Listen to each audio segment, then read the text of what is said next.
महाराष्ट्र से आई तस्वीर आपको दिखाएं, बेरोजगारी की वो कहानी सुनाएं जिसकी वजह से तस्वीर सोशल मीडिया पर वायरल हो गई। लेकिन उससे पहले आपको बताते हैं आज की एक बड़ी खबर जो अभी अभी आई है। बाबा का बयान आया है हाथरस हादसे पर। उस बयान को आप सुनेंगे तो आप चौंक जाएंगे। बाबा कहते हैं जो आया है उसे जाना होगा। हाथरस हादसे पर यह बाबा का रिएक्शन है। 2 जुलाई को यूपी के हाथरस में सूरजपाल उर्फ भोले बाबा के सत्संग में भगदड़ हुई थी। तस्वीरें आपको दिखाते हैं किस तरह से भगदड़ हुई थी। आपको बता दें कि 120 से ज्यादा लोगों की मौत हो गई थी। यह तस्वीर देखिए, यह तस्वीर उस दिन की है जब हजारों की तादाद में लोग बाबा की सभा में पहुंचे थे और भगदड़ का शिकार हुए थे। लेकिन उसके बाद यहां पर इस भगदड़ की वजह से 120 से ज्यादा लोगों की जान चली गई।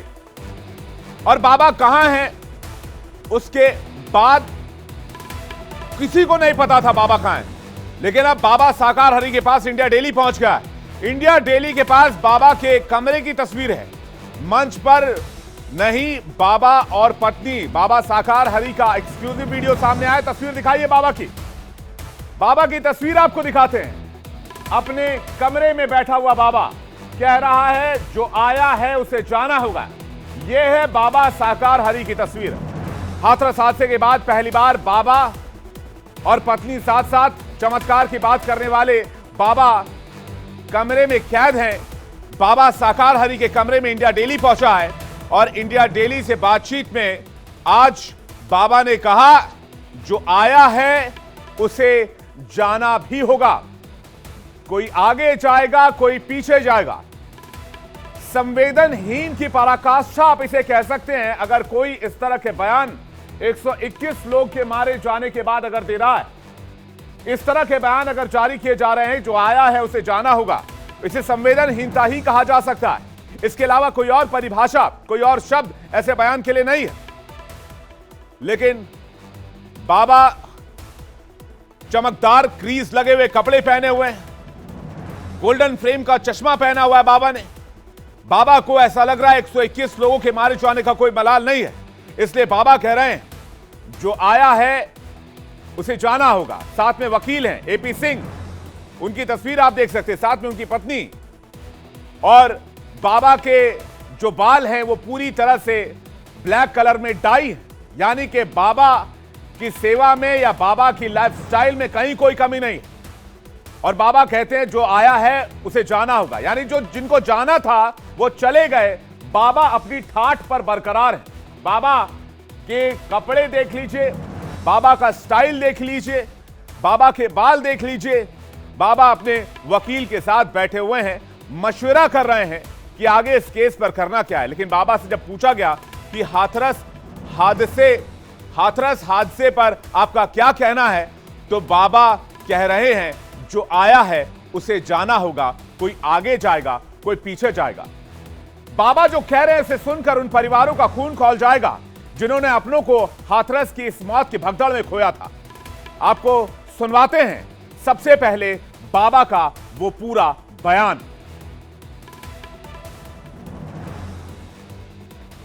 हम 2 जुलाई की घटना के बाद से बहुत ही अवसाद हैं, अवसाद से ग्रसित हैं।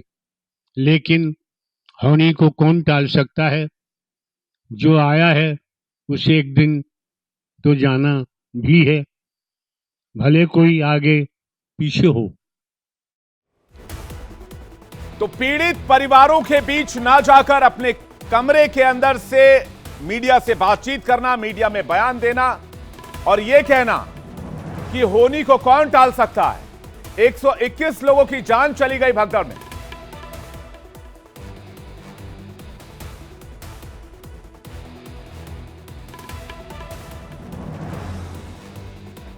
बाबा कह रहे हैं जो आया है उसे जाना होगा, होनी को कोई टाल नहीं सकता। 2 जुलाई की घटना से बहुत परेशान हूं। भोले बाबा के समागम में 2 जुलाई को हाथरस में 121 से ज्यादा लोगों की जान चली गई। वही बाबा ये कह रहे हैं कि ये पूरा जो मामला है ये होनी है। तस्वीरें आप देख सकते हैं किस तरह से बाबा के कपड़े क्रीज लगे हुए हैं। बाबा के कमरे में हर व्यवस्था है। बाबा के हाथ में गोल्डन डायल वाली घड़ी है। बाबा के वकील उनके साथ बैठे हुए हैं। तस्वीरें आप देखिए किस तरह से बाबा के कमरे की तस्वीर यहां पर नजर आ रही है। बाबा अपने कमरे में वकील के साथ बैठे हुए हैं और वकील के साथ मशविरा करते नजर आ रहे हैं। अब दो तस्वीरें लेकर आइए, एक तरफ भगदड़ की तस्वीर जिस दिन भगदड़ मची और दूसरी तरफ बाबा की यही तस्वीर जब बाबा ये कहते हैं कि होनी को कौन टाल सकता है। क्या उन परिवारों के लिए ये किसी सदमे से कम नहीं है? जिस बाबा को सुनने के लिए, जिस बाबा से आशीर्वाद लेने के लिए, जिस बाबा की चरण रज लेने के लिए भक्त हजारों की संख्या में इनकी सभा में पहुंचे, वहां जो बाबा मौजूद थे वो बाबा आज की तारीख में कह रहे हैं कि होनी को कौन टाल सकता है। एक बार फिर से सुनवाते हैं आपको पूरा बयान बाबा का क्या है।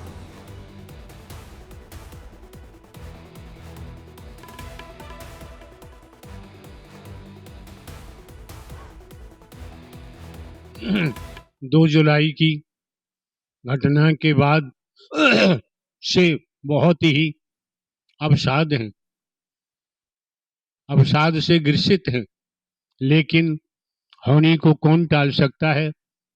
जो आया है उसे एक दिन तो जाना भी है, भले कोई आगे पीछे हो। हम 2 जुलाई की घटना के बाद से बहुत ही अवसाद हैं। हमारे वकील डॉक्टर एपी सिंह जी एवं हमें भी जैसा प्रत्यक्षदर्शियों ने विषैला स्प्रे के बारे में बताया, यह पूर्णतया सत्य है कि कोई न कोई साजिश जरूर हुई है। कुछ लोग बदनाम करने में लगे हुए हैं, लेकिन हमें एसआईटी और न्यायिक आयोग से पूरा भरोसा है कि वह दूध का दूध और पानी का पानी करते हुए साजिशकर्ताओं को बेनकाब करेंगे। हमने वकील डॉक्टर एपी सिंह जी के माध्यम से कमेटी के महापुरुषों से भी ये विनती की थी कि दिवंगत आत्माओं के परिजनों और इलाजरत घायलों के साथ जीवन पर्यंत तन मन धन से खड़े रहने की, जिसको सभी महापुरुषों ने अपनी अपनी सामर्थ्य अनुसार मानना भी शुरू कर दिया है और हम उन्हें धन्यवाद प्रेषित करते हैं। अभी हम चिकित्सकों के परामर्श के अनुसार स्वास्थ्य लाभ के लिए अपनी जन्मभूमि निज प्रवास बहादुर नगर में हैं। सभी महामंत्र का सहारा न छोड़ें। वर्तमान कठिन समय में भी वही माध्यम है सभी को सद्मति और सद्बुद्धि प्राप्त होने का।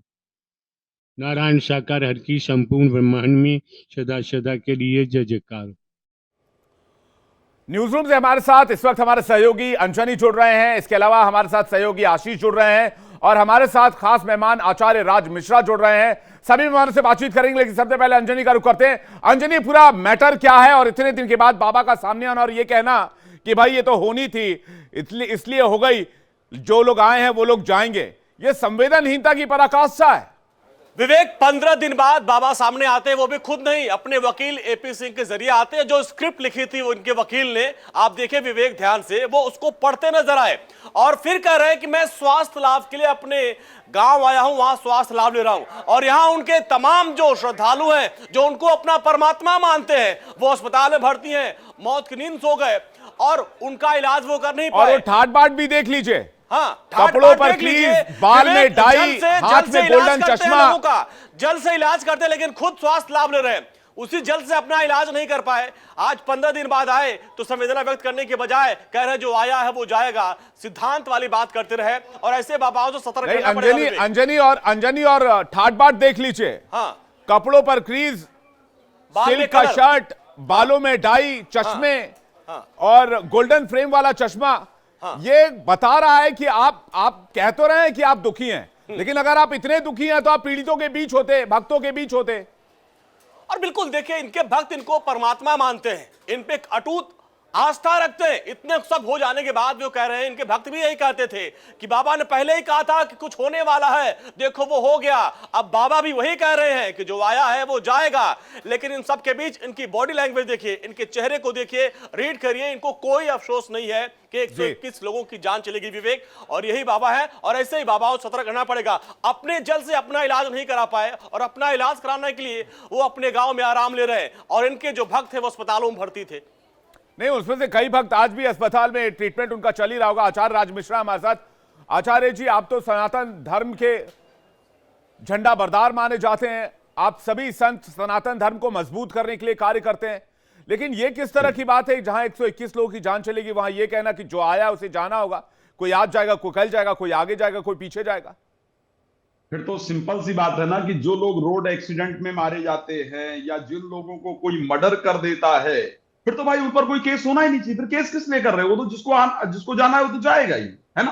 फिर तो जो व्यक्ति मर्डर कर रहा है उसको जेल में, फिर तो कोर्ट उठाकर बंद कर देना चाहिए, सारे जेल उठा करके बंद कर देना चाहिए, सब कुछ बंद कर दो, क्योंकि जिसने मर्डर किया उसको कोई दोष ही नहीं है। वो तो जिसका मर्डर होना था वो हो गया, जिसको जाना था वो चला गया। ये तो सिंपल सी बात है। पर कितना दुर्भाग्यपूर्ण है इस प्रकार का बयान देना। और शायद मुझे लगता है अब भक्तों की आंख को खुलना चाहिए कि जिन बाबा के सहारे आप ये सोचते थे कि आपका सब कुछ अच्छा हो जाएगा, जिन बाबा के सहारे आप ये सोचते थे कि आपका स्वास्थ्य बेहतर हो जाएगा, आपका बिजनेस चल जाएगा, आपका घर चल जाएगा, वो बाबा खुद जाकर के अपना स्वास्थ्य ठीक कर रहे हैं, तो काहे का आपका स्वास्थ्य ठीक करेंगे भाई? तो भक्तों को कम से कम इस बात को सोचना चाहिए। और आप तो अपने आप को भोले बाबा कहते हैं, आप अपने आप को भोले बाबा कहते हैं। श्री रामचरितमानस के अंतर्गत भगवान भोले बाबा के लिए, भगवान शंकर के लिए एक चौपाई आती है कि जो तप करें कुमारी तुम्हारी और भाभी उमेट सके त्रिपुरारी।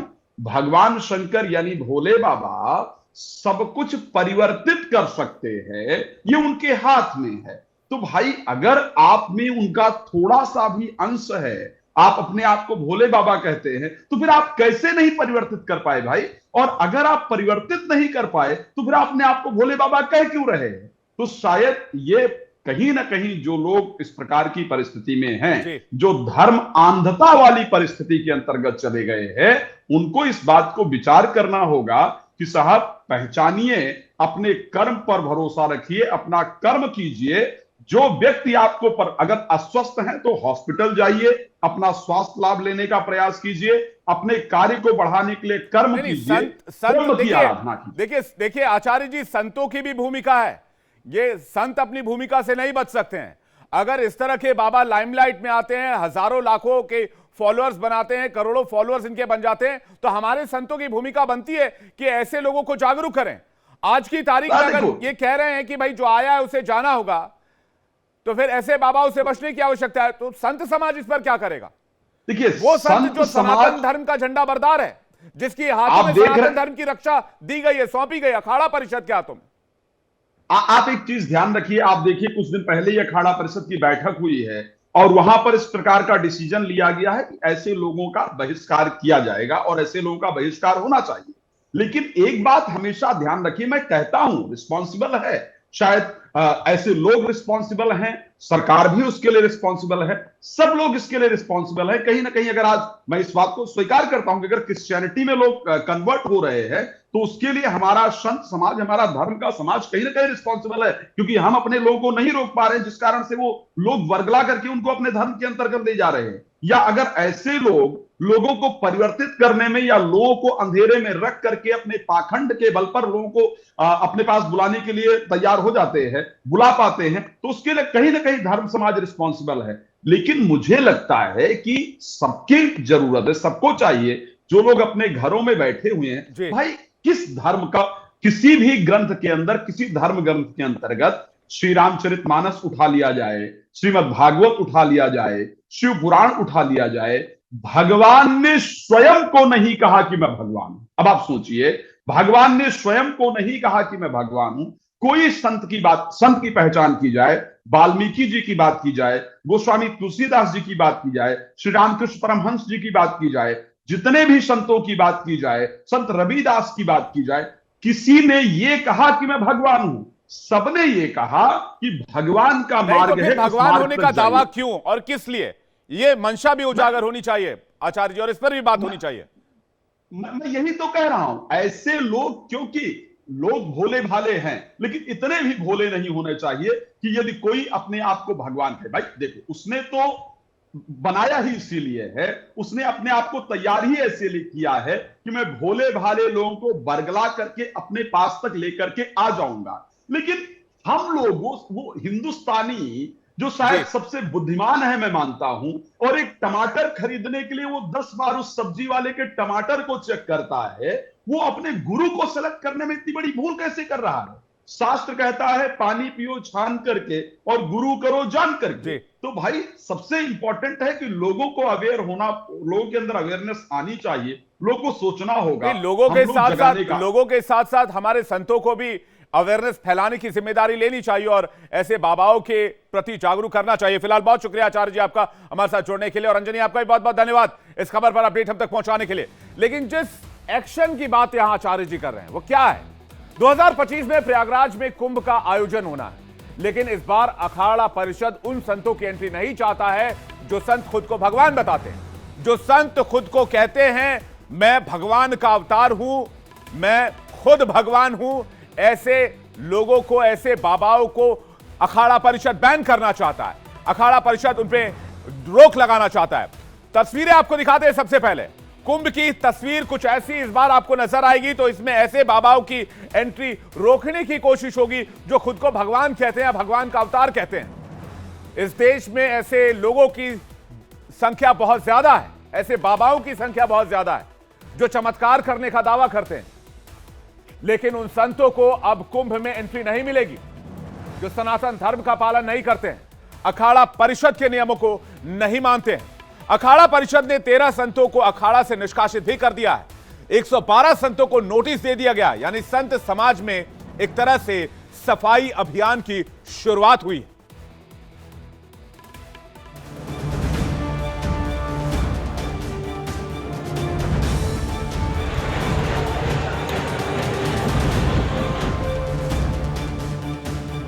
हाथरस में सूरजपाल के सत्संग में भगदड़ हुई।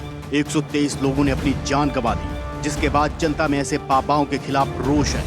खुद को भगवान बताने वाले बाबाओं से संत समाज भी नाराज है, जिसके बाद अब फर्जी संतों के खिलाफ एक्शन की शुरुआत हो रही है। प्रतिबंध उनके लिए है जो अपने आप को संत नहीं भगवान कहते हैं, जो अपने आप को ब्रह्मा विष्णु महेश कहते हैं, जो अपने आप को रामकृष्ण कहते हैं। ऐसे व्यक्तियों पे बैन लगाना अति आवश्यक है। हाथरस हादसे के बाद अखाड़ा परिषद ने नाराजगी जाहिर की थी, मांग की थी कि भोली भाली जनता को संत का चोला पहनकर गुमराह करने वाले फर्जी बाबाओं के खिलाफ कड़ी कार्रवाई की जानी चाहिए। इसके बाद अब खुद अखाड़ा परिषद ने भी संत समाज में सफाई अभियान की शुरुआत कर दी है। ये तय किया जा रहा है कि कौन संत है कौन नहीं, किन लोगों ने अपने फायदे के लिए साधु संत का वेश धारण किया है।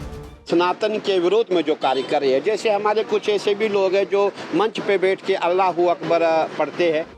सनातन के उत्थान और धार्मिक कार्यों की बजाय जो साधु संत दूसरी गतिविधियों में लिप्त हैं, उनके खिलाफ अखाड़ा परिषद ने बड़े एक्शन की तैयारी कर ली है। अखाड़ा परिषद ऐसे संतों की पहचान कर रहा है जो अनैतिक गतिविधियों में लिप्त हैं। ऐसे संतों को 2025 के प्रयागराज महाकुंभ में एंट्री नहीं मिलेगी। उज्जैन में अखाड़ा परिषद समेत 13 अखाड़े के महामंडलेश्वर समेत सैकड़ों साधु संत इकट्ठा हुए। इस दौरान अखाड़ा परिषद के अध्यक्ष रविंद्रपुरी महाराज ने 112 संतों को नोटिस जारी किया। उन्हें 30 सितंबर तक जवाब देना होगा। उचित और संतोषजनक जवाब न मिलने पर इन पर कार्रवाई होगी।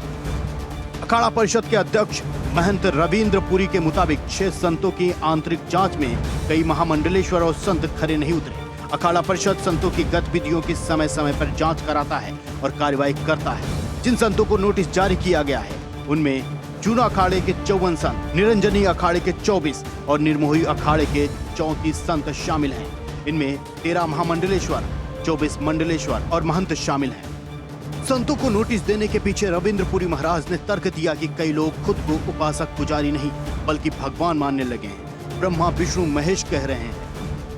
प्रतिबंध उनके लिए है जो अपने आप को संत नहीं भगवान कहते हैं, जो अपने आप को ब्रह्मा विष्णु महेश कहते हैं, जो अपने आप को राम कृष्ण कहते हैं। ऐसे व्यक्तियों पे बैन लगाना अति आवश्यक है। जितने भी हमारे संत महात्मा सभी वहाँ आएंगे और जो भी हमारा नर्मदा खंड है, हिमालय खंड है, जितने भी महात्मा हमारे हैं सभी जो है प्रयागराज मेले में आते हैं। ऐसे समय में जो व्यक्ति अपने आप को भगवान बोलेगा, ब्रह्मा विष्णु बोलेगा, कहीं हमारे संतों का विस्का आपस में कोई ऐसा राग द्वेष की स्थिति पैदा न हो, कोई वाद विवाद न हो, कोई झगड़ा न हो, इसलिए ऐसे व्यक्तियों को जो है वहाँ पे भूमि नहीं मिलनी चाहिए। ये हमने निर्णय लिया हुआ।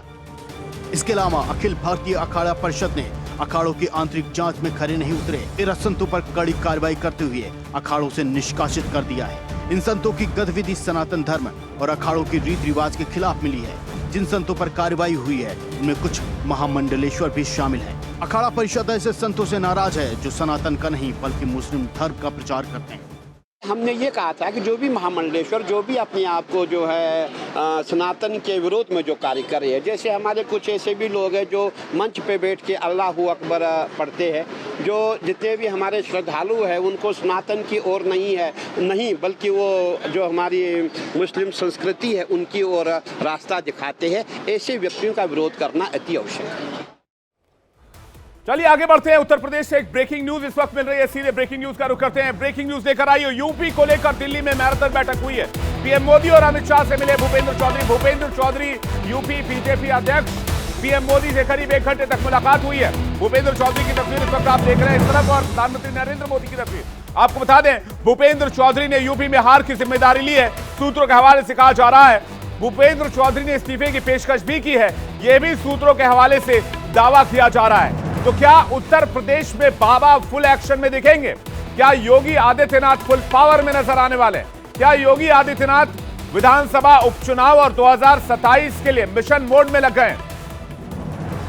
इस वक्त हमारे साथ हमारे मैनेजिंग एडिटर अरविंद चतुर्वेदी जुड़ रहे हैं न्यूज रूम से, सीधे उनके पास चलेंगे। अरविंद, क्या जानकारी आपको मिल रही है इस बैठक के बारे में और उत्तर प्रदेश को लेकर क्या तय किया जा रहा है?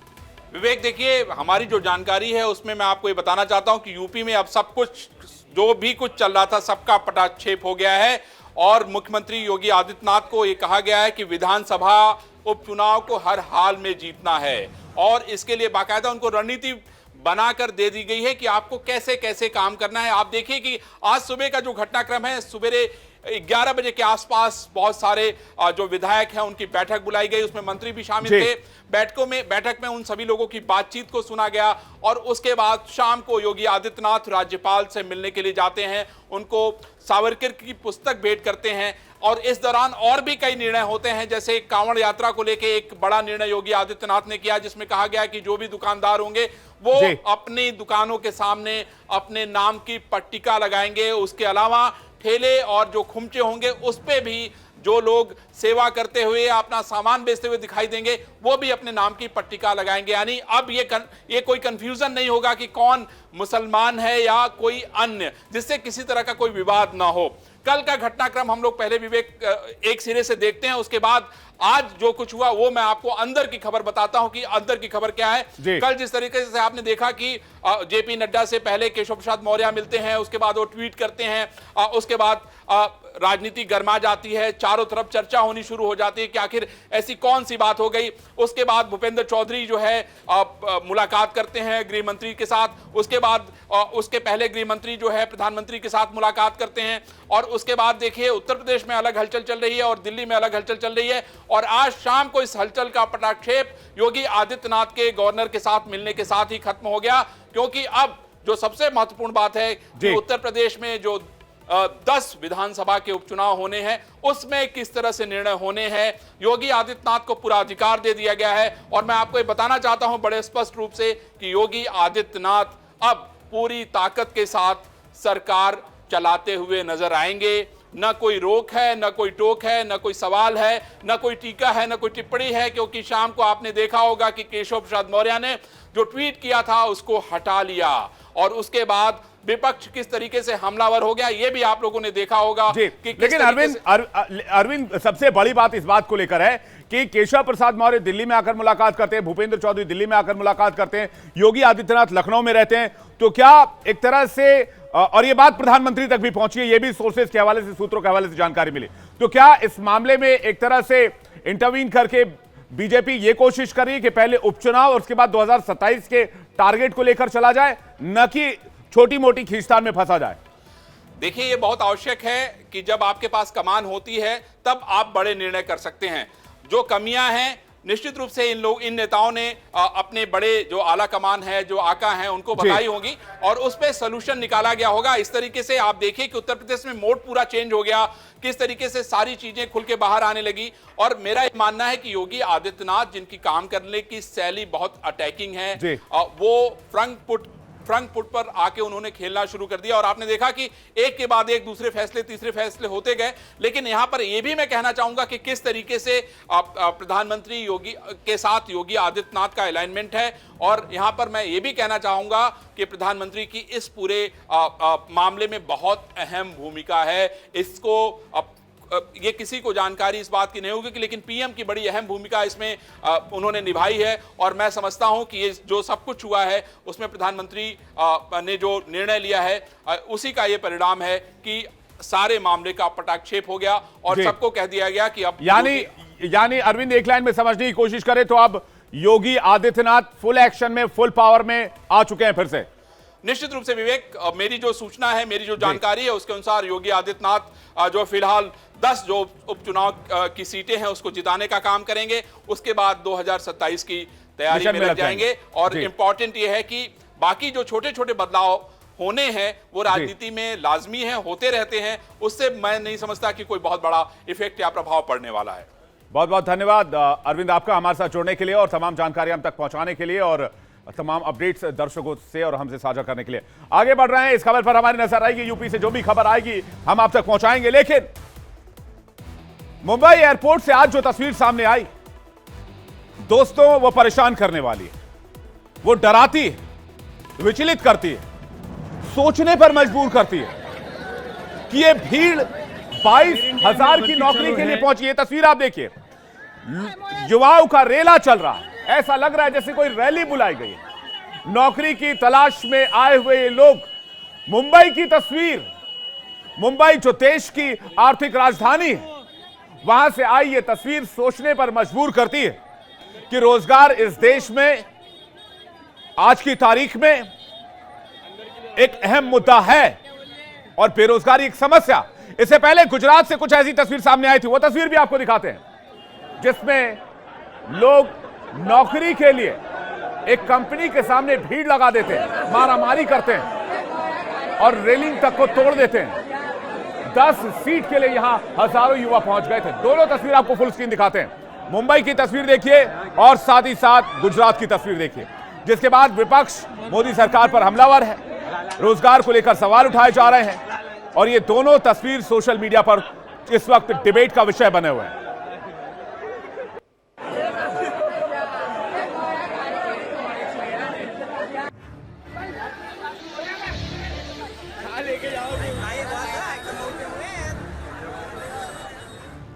हजारों की ये भीड़ किसी फिल्म की शूटिंग की नहीं है।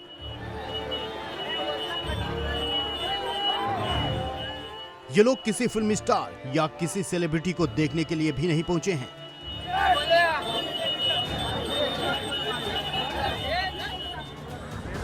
यहां पर कोई मेला भी नहीं लगा हुआ है जिसके लिए ये लोग इतनी ज्यादा संख्या में जमा हुए हैं, बल्कि ये भीड़ है 22,000 की नौकरी पाने के लिए। और चौंकाने वाली बात यह है कि भीड़ की ये भयावह तस्वीर आई है देश की आर्थिक राजधानी मुंबई से, जहां 22,000 की नौकरी पाने के लिए 25,000 से ज्यादा लोग जमा हो गए, जिससे वहां अफरा तफरी का माहौल बन गया और बड़ी मुश्किल से हालात को संभाला गया। नौकरी पाने के लिए यह मारामारी मुंबई के कलीना में स्थित एयर इंडिया कंपनी के ऑफिस में देखने को मिली। मिल रही रिपोर्ट के मुताबिक एयर इंडिया ने यूटिलिटी एजेंट के लिए वैकेंसी निकाली थी, जिसमें 2,216 पदों पर भर्ती के लिए वॉक इन इंटरव्यू आयोजित किया गया था। लेकिन इंटरव्यू देने के लिए 25,000 से ज्यादा लोग पहुंच गए, जिसके बाद भीड़ कंट्रोल से बाहर हो गई, जिसके बाद कंपनी ने लोगों से अपना सीवी जमा करके चले जाने को कहा। मुंबई में एयर इंडिया के ऑफिस के बाहर नौकरी के लिए हजारों की संख्या में पहुंचे कैंडिडेट्स की कई फोटो और वीडियो सामने आए, जिसमें युवाओं की भारी भीड़ दिख रही है। फॉर्म काउंटर तक पहुंचने के लिए कैंडिडेट धक्का मुक्की करते नजर आ रहे हैं।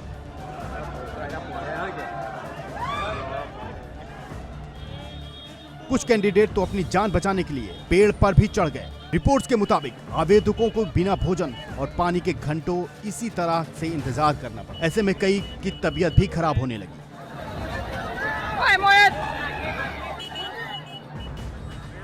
मिल रही जानकारी के मुताबिक इनमें से कई छात्र मुंबई से सैकड़ों किलोमीटर दूर से आए हैं। कोई राजस्थान के अलवर से यहाँ नौकरी की आस में पहुंचा था, कोई मध्य प्रदेश के इंदौर से आया हुआ था। लेकिन किसे पता था कि जिस नौकरी के लिए वो जा रहे हैं वहाँ एक सीट के लिए इतनी मारामारी होगी कि नौकरी तो छोड़िए, अपनी जान बचाने के लिए भी कड़ी मशक्कत करनी पड़ी।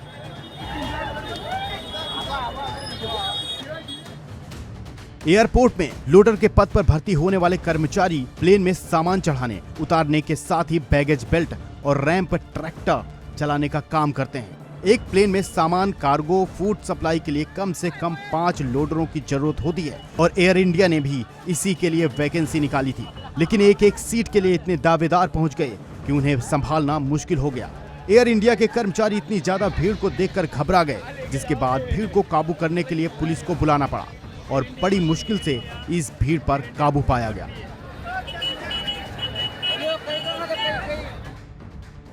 आपको बता दें कि एयरपोर्ट पर लोडरों को 20 से 25 हजार महीने की सैलरी मिलती है। हालांकि ज्यादातर लोडर ओवर टाइम काम करके 30 हजार से ज्यादा पैसा कमा लेते हैं। लोडरों की जॉब के लिए एजुकेशन क्वालिफिकेशन बेसिक होती है, जबकि कैंडिडेट फिजिकली स्ट्रांग होना चाहिए। लेकिन जिस तरह से लोडर की नौकरी पाने के लिए मुंबई में एयर इंडिया के ऑफिस के बाहर भीड़ का जमावड़ा देखने को मिला, उससे पता चलता है कि देश में नौकरी पाने के लिए युवाओं में किस तरह से मारामारी है। तभी तो जहां भी कोई वैकेंसी निकलती है, युवा इस कदर उस नौकरी पाने के लिए टूट पड़ते हैं जैसे यही उनके लिए आखिरी मौका है।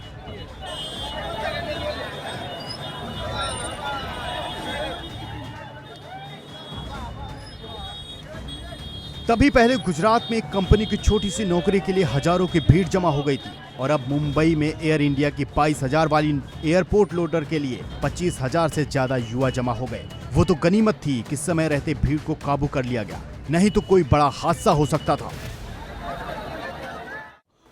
हजारों की इस भीड़ को देखकर एयरपोर्ट की सुरक्षा को लेकर भी गंभीर सवाल खड़े हो गए, क्योंकि मुंबई एयरपोर्ट में एयर इंडिया का ऑफिस है और एयरपोर्ट के जिस गेट पर नौकरी के लिए हजारों की भीड़ जमा हुई थी, वहां से मुंबई एयरपोर्ट के गेट नंबर 8 की दूरी महज 200 मीटर पर है।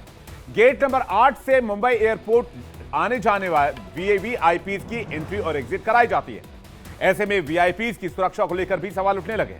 लेकिन यहां हुआ क्या? इतनी संख्या में लोग कैसे पहुंच गए? संदीप हमारे संवाददाता आपको बता रहे हैं।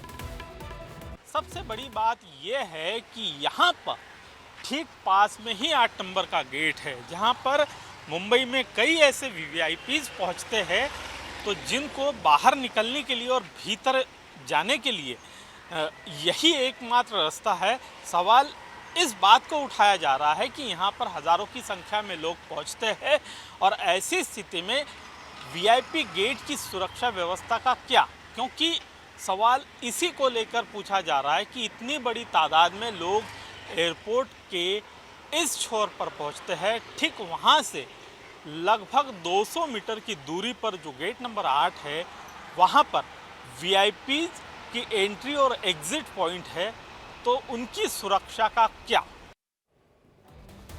गुजरात के भरूच में नौकरी के लिए बेकाबू भीड़ का मामला शांत हुआ भी नहीं था कि मुंबई से नौकरी के लिए 22,000 की नौकरी के मारामारी के लिए तस्वीर सामने आ गई, जिसके बाद एक बार फिर से बेरोजगारी को लेकर सियासत शुरू हुई।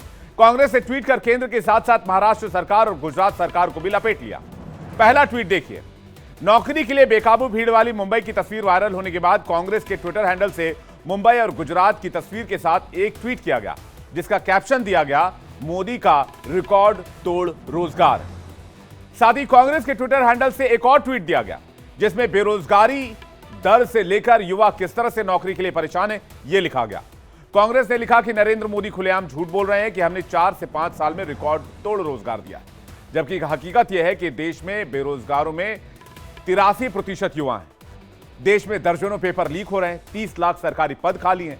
20 से 24 साल के युवाओं में बेरोजगारी दर 44.49% है। बेरोजगारी से तंग आकर हर घंटे युवा आत्महत्या करते हैं और रूस और इजराइल जाने को मजबूर है। लेकिन मोदी सरकार को युवाओं की तकलीफ से कोई फर्क नहीं पड़ता, कांग्रेस ने आरोप लगाया। लेकिन इसके साथ ही इस भीड़ को लेकर सोशल मीडिया पर भी वीडियो वायरल कराया जा रहा है और इसे लेकर कई तरह के सवाल भी उठाए जा रहे हैं। आगे बढ़ते हैं, इस वक्त एक ब्रेकिंग न्यूज आ रही है बिहार से सीधे। जीतन सहनी हत्याकांड से जुड़ी हुई ब्रेकिंग न्यूज है। बताया जा रहा है मोहम्मद काजिम अंसारी को गिरफ्तार किया गया है। हत्याकांड पर दरभंगा एसएसपी ने यह जानकारी दी है। आपको बड़ी खबर बता दें, जीतन सहनी हत्याकांड में मुख्य आरोपी मोहम्मद काजिम अंसारी को गिरफ्तार कर लिया गया है। हत्याकांड पर दरभंगा एसएसपी ने जानकारी दी है। तस्वीरें आपको दिखाते हैं।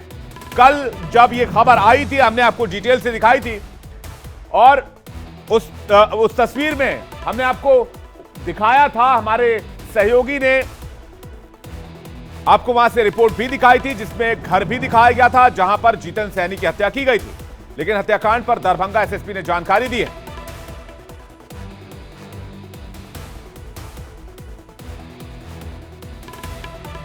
जीतन सहनी हत्याकांड में मुख्य आरोपी गिरफ्तार किया गया है। आरोपी का नाम है मोहम्मद काजिम अंसारी और उसे गिरफ्तार कर लिया गया है। 15 और 16 का जो रात्रि में माननीय पूर्व मंत्री मुकेश सहनी सर का जो पिताजी जीतन सहनी जी का जो क्या हुआ उसी प्रकरण का हम लोग खुलासा कर रहे हैं।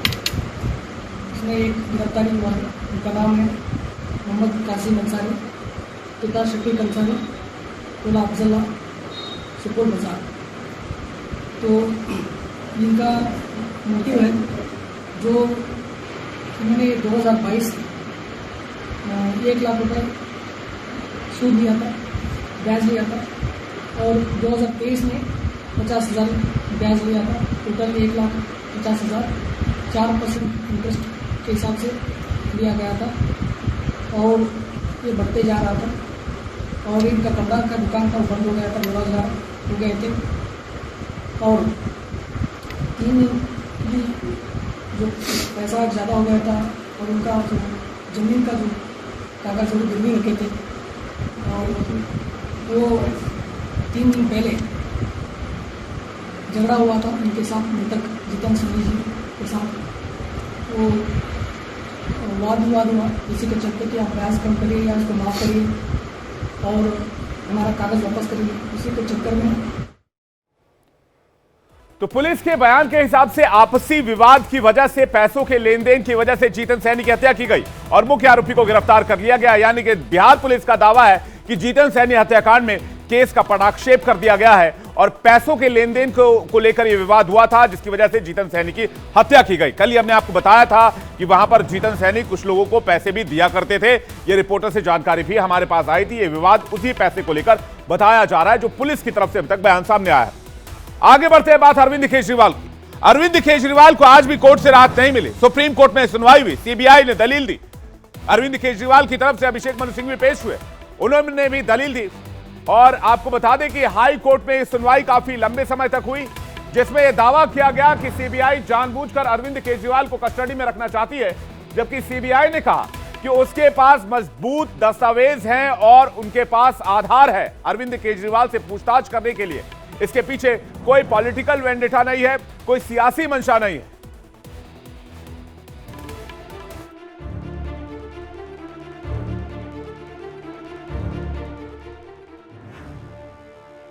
दिल्ली के मुख्यमंत्री अरविंद केजरीवाल जेल से बाहर निकलने की हर संभव कोशिश कर रहे हैं। केजरीवाल हाई कोर्ट से लेकर सुप्रीम कोर्ट तक बेल के लिए लगातार गुहार लगा रहे हैं। आपके नेता केजरीवाल के वजन घटने का मुद्दा भी जोर शोर से उठा रहे हैं, लेकिन शराब नीति घोटाले से जुड़े भ्रष्टाचार के मामले में फंसे केजरीवाल के लिए जेल का दरवाजा खुलने का नाम नहीं ले रहा। दिल्ली हाई कोर्ट ने केजरीवाल का जेल से बाहर निकलने का इंतजार एक बार फिर बढ़ा दिया है।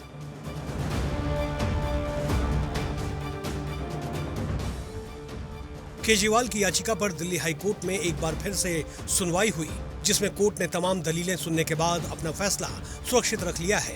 कोर्ट ने कहा कि मुझे फैसला लिखने के लिए समय चाहिए और केजरीवाल की जमानत याचिका पर दिल्ली हाई कोर्ट में अगली सुनवाई अब 29 जुलाई को होगी। यानी दिल्ली के सीएम केजरीवाल को 29 जुलाई तक जेल में ही रहना होगा। आपको बता दें कि पिछले दिनों सुप्रीम कोर्ट ने केजरीवाल को ईडी मामले में जमानत दे दी थी।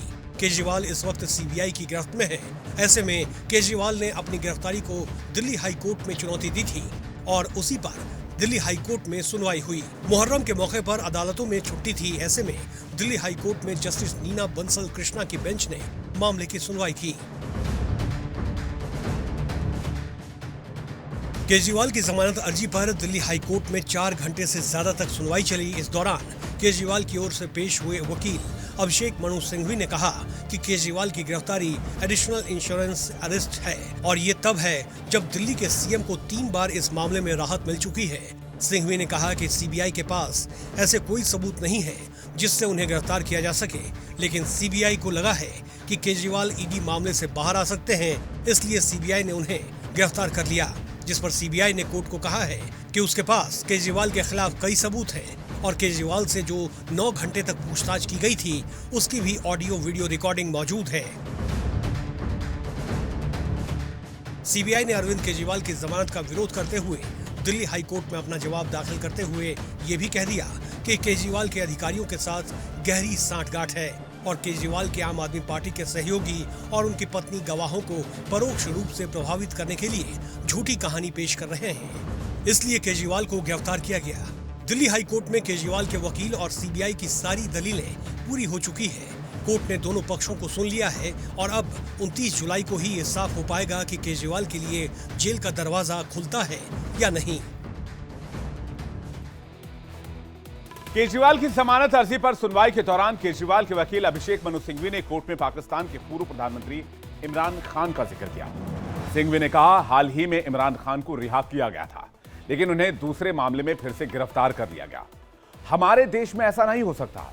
जिस पर सीबीआई के वकील जेपी सिंह ने कहा, अगर केजरीवाल को जमानत मिली तो वो जांच को प्रभावित कर सकते हैं। यहां सभी को पता है कि देश में कैसे जांच को प्रभावित किया जाता है। केजरीवाल की जमानत अर्जी पर सुनवाई के बाद हाईकोर्ट से बाहर निकलकर सीबीआई के वकील जेपी सिंह ने क्या कहा, वो भी सुनिए। इलेक्शन के लिए एक बार उनको इजाजत दी गई थी, वो एक डेमोक्रेटिक प्रोसेस को ज्वाइन करने के लिए करी गई थी। उसका मेरिट से और रिलीज से कोई ताल्लुक नहीं है, ये मैंने पढ़ के दिखाया कोर्ट में। दूसरी बारी जो बेल दी गई थी उनको, वो बेल हाई कोर्ट ने उसको अभी स्टे कर दिया है और उसके ऊपर 30 पेज का एक रीजन ऑर्डर दिया है कि क्यों ऐसा किया गया। वहीं दिल्ली बीजेपी के प्रदेश अध्यक्ष वीरेंद्र सचदेवा ने इसे लेकर एक बार फिर से आम आदमी पार्टी पर सवाल उठाया और केजरीवाल पर पलटवार किया। आज हाई कोर्ट में जांच एजेंसी के काउंसिल ने जो तथ्य रखे हैं, उनसे एक बात तो स्पष्ट होती है कि अरविंद केजरीवाल इस पूरे शराब घोटाले के मास्टरमाइंड हैं। उन तथ्यों में यह भी बताया गया है कि 2% से 12% कमीशन करने का मूल कारण किकबैक था। वो कमीशन था जो अरविंद केजरीवाल ने वसूलने का प्लान किया। यह भी बताया गया कि कैसे 45 करोड़ की हवाला की ट्रेल जो गोवा के चुनाव में खर्च हुआ है, उसके साक्ष्य बताए गए।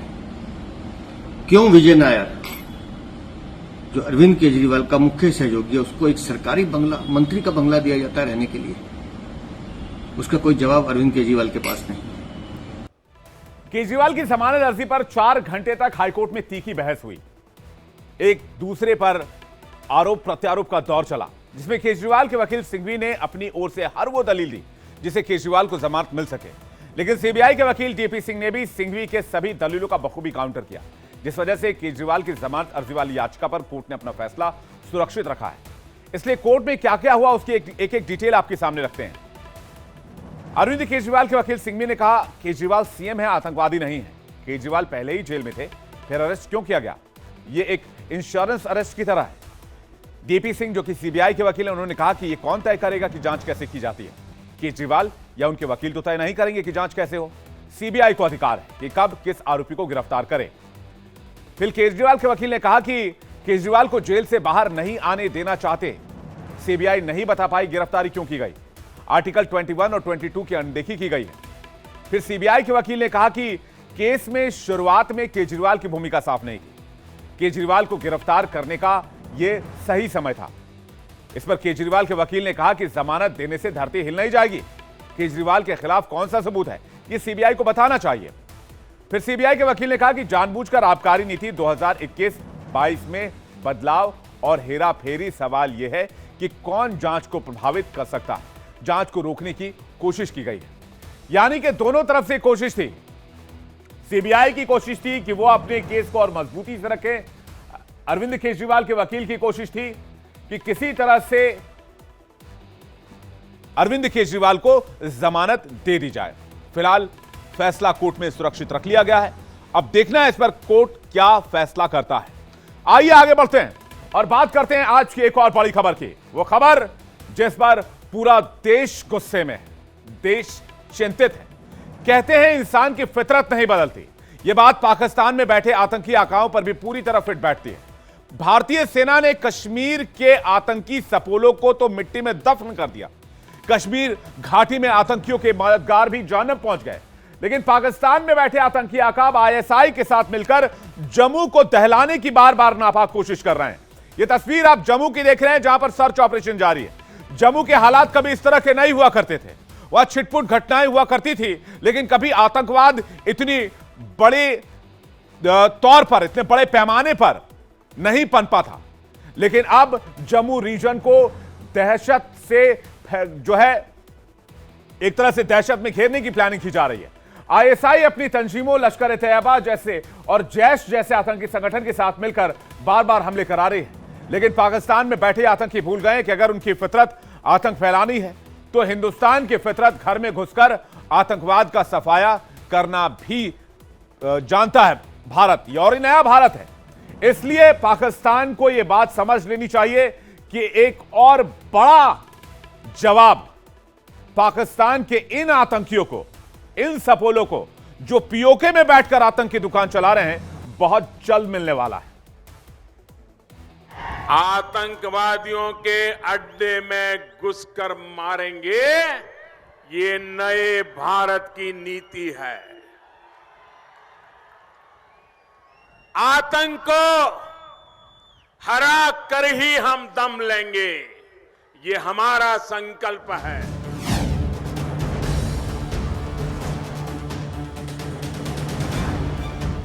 पाकिस्तान में बैठे आतंकियों के आकाओं की याददाश्त लगता है कमजोर है। शायद वो प्रधानमंत्री मोदी का ये बयान भूल गए, जिसमें उन्होंने साफ साफ समझाया था कि नापाक हरकतों से बाज आ जाओ, क्योंकि आज का भारत घर में घुसकर मारता है, आतंकवाद के खात्मे के लिए सर्जिकल और एयर स्ट्राइक करता है। लेकिन आदत से मजबूर आतंकी अपनी कायर हरकतों से बाज नहीं आ रहे।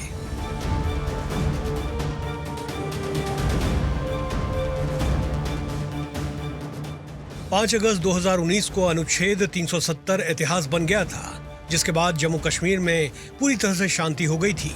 घाटी में लगातार टूरिज्म बढ़ रहा है, विकास लोगों के घर तक पहुंचा है। आतंकवादी हो या पत्थरबाज, ये सब कश्मीर में ढूंढने से भी नहीं मिलते थे। लेकिन पाकिस्तान की खुफिया एजेंसी आईएसआई ने अब एक नए आतंकी प्लान को एक्टिव कर दिया है।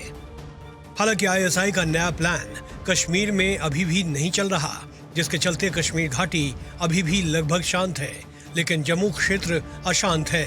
आईएसआई जम्मू रीजन में अपनी सहयोगी तंजीमों के दम पर आतंकवाद को नए सिरे से खड़ा करने में जुटी हुई है।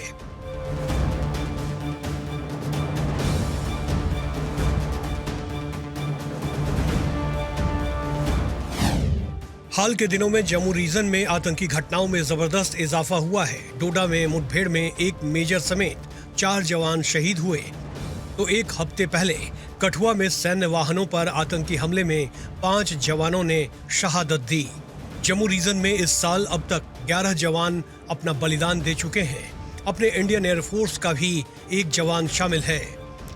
2021 के बाद जम्मू में आतंकी घटनाओं में तेजी आई है।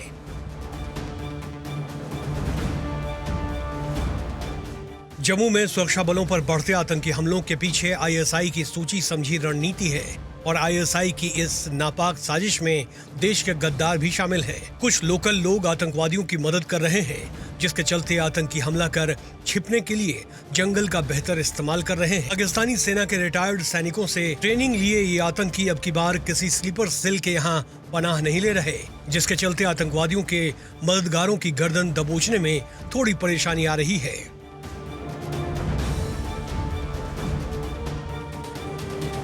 कैजुअलिटी क्यों हुई, क्योंकि मिलिटेंट ऊपर से ये नीचे से जा रहे हैं, पीछा करते हुए जा रहे हैं, वो पेड़ के पीछे, चट्टान के पीछे। आज उनके पास नाइट विजन डिवाइसेस हैं, थर्मल इमेजर्स हैं, उनके पास M4 राइफल्स जो अमेरिका अफगानिस्तान में छोड़ गया था, तो ऊपर से फिर हमला करना आसान रहता है। जो पहले डिप्लॉयमेंट रहती थी, ग्रिड सिस्टम होता था कि ऊपर पहले से डिप्लॉयमेंट है, चोटियों के ऊपर या पहाड़ियों के जो पासेस होते हैं उसके ऊपर पहले से है, दाएं हैं, बाएं हैं और नीचे भी है। तो जब वो कहीं भी कोई इंसिडेंट करता है तो फिर वो भागने में सक्षम नहीं होता और उसको बिना बहुत कम कैजुअलिटी के द्वारा ही खत्म किया जा सकता है। भारतीय सेना ने कश्मीर में 90 के दशक से जारी आतंक पर लगाम लगाया। अब बारी जम्मू रीजन से आतंक के सफाई की है। जम्मू कश्मीर में आतंक के खात्मे का नया प्लान भी तैयार हो चुका है। डोडा आतंकी हमले के बाद सेना ने बड़ी कार्रवाई का खाका बना लिया, जिससे अब इस्लामाबाद में बैठे गीदड़ भी नहीं बच पाएंगे। जम्मू रीजन के 48 सेंसिटिव इलाकों में जवानों की बड़ी तैनाती की जाएगी। इतना ही नहीं, दुर्गम पहाड़ियों पर भी जवानों को तैनात किया जाएगा, जिसमें स्थानीय police, ITBP, CRPF, cobra commando तैनात होंगे। यानी अब Jammu region multiple security force के दायरे में रहेगा। इस सुरक्षा कवच को भेदने के लिए ISI चीफ नदीम अंजुम और हाफिज सईद जैसे गीदड़ों की भी औकात नहीं होगी।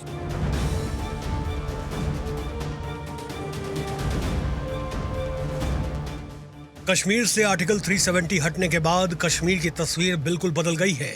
वहां न तो अलगाववादी लोगों को भड़काने में कामयाब हो पा रहे और न ही पत्थरबाज सड़कों पर नजर आ रहे हैं। कश्मीर में तेजी से हो रहा विकास भी पाकिस्तान को रास नहीं आ रहा। ISI, जैश जैसे संगठनों के जरिए फिर से जम्मू में आतंक फैलाना चाहता है पाकिस्तान, लेकिन भारतीय सेना ने जिस तरह कश्मीर में आतंक पर लगाम लगाया, उसी तरह अब जम्मू से भी एक एक आतंकी का खात्मा करेगी। एक तरफ जहां आतंकवाद से लड़ाई लगातार जारी है, वहीं पूरे देश की आंखें आज नम थी।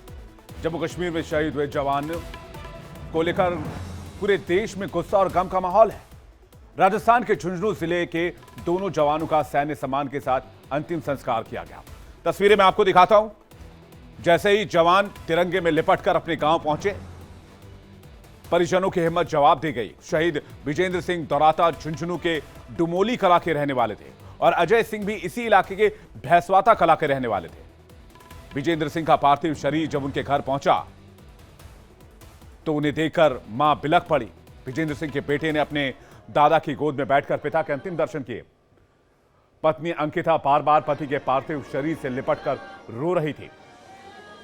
वहीं शहीद अजय सिंह का पार्थिव शरीर देखकर पत्नी शालू कंवर बेसुध हो गई। अजय सिंह के पिता ने आखिरी दर्शन करने के बाद आर्मी कैप पहनकर बेटे को सलामी दी।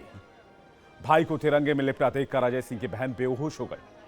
शहीदों के सम्मान में झुंझुनू जिले के मुरादपुर से उनके पैतृक गांव तक तिरंगा यात्रा भी आज निकाली गई। इस यात्रा में भारी भीड़ उमड़ी। यात्रा के दौरान रास्ते में पड़ने वाले गांव के लोग भी सड़क पर निकल आए। कई जगह महिलाओं ने एक साथ खड़े होकर शहीदों को सलामी दी। वहीं कई लोगों ने जेसीबी पर चढ़कर शहीदों के पार्थिव शरीर पर फूल बरसाए। आपको बता दें, विजेंद्र और अजय की भर्ती 2018 में एक साथ हुई थी। 15 जुलाई को दोनों एक साथ कायराना आतंकी हमले में मुकाबला करते हुए सर्वोच्च बलिदान दिया। लेकिन पिछले 2.5 महीने के दौरान जम्मू रीजन आतंकी हमलों से दहल उठा है। 15 जुलाई को डोडा धारी गोटे में आतंकी हमले में 5 जवान शहीद हो गए। 9 जुलाई में डोडा गढ़ी भगवा में हमला कर आतंकी भाग गए। 8 जुलाई को कठुआ में आतंकी हमला हुआ, 5 जवान शहीद हो गए, 5 घायल हो गए। 7 जुलाई राजौरी में मंजाकोट में सेना के कैंप पर हमला हुआ, 1 जवान घायल हो गया। 26 जून को डोडा गंडो में सर्च टीम पर हमला किया गया, 1 पुलिसकर्मी घायल हुआ। 11 जून कठुआ हीरानगर में 1 जवान शहीद हो गया, 2 आतंकी इसमें मार गिराए गए। 9 जून को रियासी में श्रद्धालुओं की बस पर आतंकियों ने हमला किया, 9 लोगों की मौत हो गई। 4 मई पुंछ में एयरफोर्स काफिले पर हमला किया गया, 1 जवान शहीद हो गया। 28 अप्रैल उधमपुर में आतंकी हमला हुआ, विलेज गार्ड की मौत हो गई। मैं पूछना चाहता हूं, यह सिलसिला, यह तारीख आखिर कब तक? ये हमले आखिर कब तक? लेकिन आतंकी एक बार फिर से क्यों बौखलाए हुए हैं? अचानक आतंकी हमलों में तेजी क्यों आई है? दरअसल कश्मीर के लिए मोदी सरकार ने कई योजनाएं शुरू की हैं। औद्योगिक विकास के लिए 28,400 करोड़ रुपए का बजट है। जम्मू कश्मीर में 78,000 करोड़ से ज्यादा के निवेश के प्रस्ताव आ चुके हैं। धारा 370 खत्म होने के फैसले से पहले अलगाववादी हाशिए पर, अब अलगाववादी रोज हड़ताल और पत्थरबाजी करते थे। धारा 370 से पहले, धारा 370 हटने के पहले स्कूल, कॉलेज, यूनिवर्सिटी रोजाना बंद होती थी। अब कश्मीरी छात्र देश की मुख्य धारा से जुड़ रहे हैं। कश्मीर का विकास देखकर पाकिस्तान बौखलाया हुआ है और इसलिए वो घाटी को अशांत करने की कोशिश कर रहा है। लेकिन मैं पाकिस्तान के आतंकी आकाओं को एक बात कहना चाहता हूं कि आपकी कोई भी कोशिश, कोई भी हरकत भारतीय जवानों के हौसले को नहीं डिगा सकती और पाकिस्तान को तो करारा जवाब जल्द मिलने वाला है। आ रहे हैं, आइए आगे बढ़ते हैं। बेंगलुरु से आई एक तस्वीर आपको दिखाते हैं जो सोशल मीडिया पर बहुत चर्चा का विषय बनी हुई है। यह तस्वीर आप देखिए, धोती कुर्ता पहना हुआ इंसान एक मॉल के बाहर खड़ा है। अगर मैं आपसे पूछूं क्या भारत में धोती कुर्ता पहनना अपराध है, तो आप क्या कहेंगे? नहीं, बेशक नहीं। और यह सवाल इसलिए पूछा जा रहा है, सिर्फ मैं नहीं पूछ रहा हूं, सोशल मीडिया पर जिसने भी यह तस्वीर देखी है हर शख्स पूछ रहा है। बेंगलुरु के एक मॉल पर धोती कुर्ता पहनकर पहुंचे किसान को अंदर जाने से रोकने का आरोप। किसान के बेटे ने वीडियो बनाकर सोशल मीडिया पर अपलोड किया, जिस पर लोग जमकर डिबेट कर रहे हैं, जमकर चर्चा कर रहे हैं। सोशल मीडिया पर वायरल हो रहा वीडियो बेंगलुरु के जीटी मॉल का बताया जा रहा है। जरा फुल स्क्रीन तस्वीर देखिए। कहा जा रहा है कि एक बेटा अपने बुजुर्ग पिता के साथ फिल्म देखने पहुंचा था, लेकिन मॉल के गेट पर किसान को सिर्फ इसलिए रोका गया क्योंकि वो धोती कुर्ता पहनकर आए थे। किसान के बेटे के लाख मनाने के बाद भी सिक्योरिटी गार्ड ने अंदर जाने को नहीं दिया और गेट से ही वापस लौटा दिया। साथ ही यह भी कहा कि किसी भी मॉल के अंदर इस तरह के कपड़ों के साथ आपको घुसने नहीं दिया जाएगा। इसके बाद किसान के बेटे ने अपने दोस्तों को बुलाया, मीडिया को के कुछ लोगों तक भी ये पहुंचे, तब जाकर किसान को अंदर जाने की परमिशन मिली। वीडियो वायरल होने के बाद किसान संघ ने मॉल के खिलाफ प्रदर्शन किया है। मॉल प्रबंधन आरोपों में घिर चुका है, इसलिए उसने सिक्योरिटी स्टाफ से माफी मंगवाई है। लेकिन इस तरह की तस्वीरें मानसिकता को लेकर सवाल खड़ी करती हैं। हिंदुस्तान में क्या कोई किसान अपने पारंपरिक वेशभूषा में किसी मॉल में, किसी शोरूम में नहीं जा सकता है? सोचिए, इसका जवाब आप खुद तय कर सकते हैं। इंडिया बोल रहा है में फिलहाल इतना ही, कल फिर हाजिर होंगे। वक्त एक ब्रेक का है।